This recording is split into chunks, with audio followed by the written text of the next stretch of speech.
আমাদের দুষ্টু সারাদিন কি করে, সারাদিন কি করে, সারাদিন কাজকাম সেরে ওর সমস্ত কাজকাম করে একটু চান টান করে এসে একটুখানি আমি ফোন দেখতে বসলাম, পছন্দ হলো না, ঠিক চলে এসছে বিরক্ত করতে। ঠিক আছে, এখন গাড়ি চাপবে, গাড়ি হলো আমার পিঠ। দেখো আমরা দেখো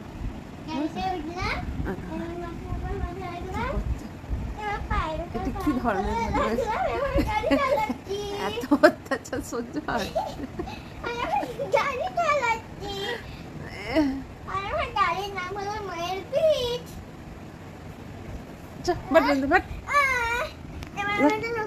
গাড়ি চালাবো দেখো।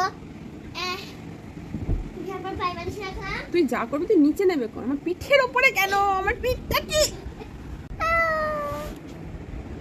দুষ্টু কথা।